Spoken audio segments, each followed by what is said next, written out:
Alright, so let's do an example with a couple of pivots. So our goal here is going to be to find the null space of A, for A is, let's do 1, 0, 1, 0, 2, 3, 0, 0, 0. Okay, so should be noted, I went ahead and picked an upper triangular matrix to make my life a little easier. The first thing I'm going to do in finding the null space is going to be to augment by the 0 vector and then row reduce. So you always want it. yeah, you're going to start with whatever matrix you're given augmented by 0, and then you're going to row reduce it anyways. So you're going to end up at this row reduced state. I just don't want to go through a bunch of row operations in order to illustrate what's not. So here's my matrix augmented by zeros.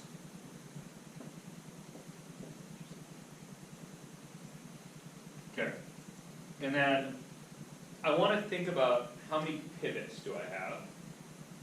So in my case, I have 2 pivots. Here's a pivot, here's a pivot. Well done. Okay. So these 2 columns are pivot columns. This other one here, that guy's a free column. So I have a pivot, and I have a free. Could you just potentially write it as just 1, 0, 0 for the free column? 0, 0. Oh, you mean could I, like, use this guy on that 1 to get rid of it? Is that what you're asking? No. Okay. Why is the 0? Oh, why is this column a pivot? Because the whole column's a pivot. I went through and circled the pivots, or squared the pivots, and then in this column there is a pivot. Oh. And in this column there is a pivot. And in this column there is no pivot, so that's a free column. So I'm labeling the columns as either pivot or free. And then when I think about the variables here, so my kind of next thought is going to be, I'm going to kind of turn this into my system of equations so I can think a little better. And my first equation reads x plus z equals 0. And my second equation reads 2y plus 3z equals 0. And that's it. The last equation reads 0 equals 0, so I don't need to write that down. So now I'm going to take my pivot columns, so the x and the y were out of pivot columns, and I'm going to express those in terms of the frees. So I'm going to rewrite this as x equals negative z, and I'm going to rewrite this guy as 2y equals negative 3z. This step is not strictly speaking necessary, but I kind of like to do it. And the coefficients. Yeah, the coefficients don't wildly matter. I'm going to use them. Right, but it's not the end all. Yeah, if you wanted to divide this 2 through, you absolutely can. It's more important for me that I get the pivot variables on the left-hand side and the free variables on the right-hand side. If I had more than one free variable, I'd be moving all of the free variables to the right-hand side, and I'd be leaving all of the pivot variables on the left. Good with that? Okay, then my goal is going to be to go through and one-hot my free variables. I only have the one free variable, and so I'm just going to have one one-hotting. So that's going to be, I'm going to set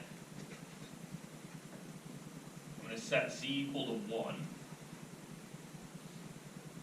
And when I set z equal to 1, my first equation is going to tell me x is negative 1. And my second equation is going to tell me y is equal to negative 3 halves. And then I'm like, okay, that didn't actually go the best, right? Because I ended up with this fraction in here, and I don't really like ending up with a fraction in here.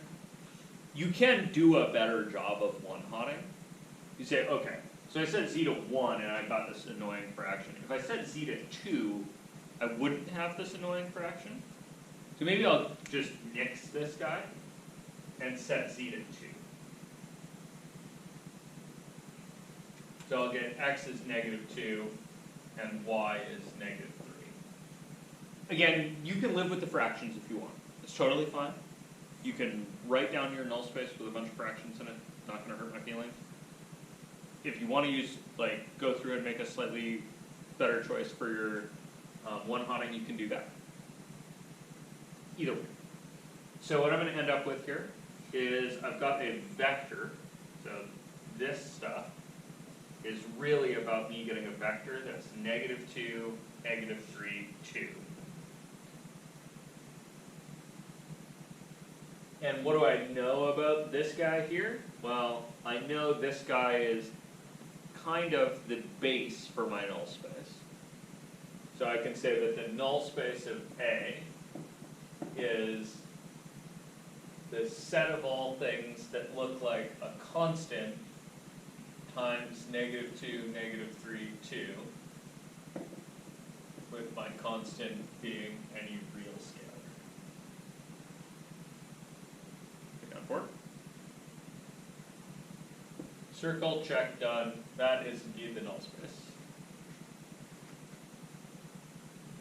And we can check that if we take this vector, pick it up and drop it onto our matrix A, right? That because the first component and the third component are opposites of one another, I'll get a 0 in the first slot. I'll get a 0 in the third slot anyways. And I'll get a 0 in the middle slot because of the relationship between the 3 and the 2. Where did I get that relationship from? Like, how did that happen?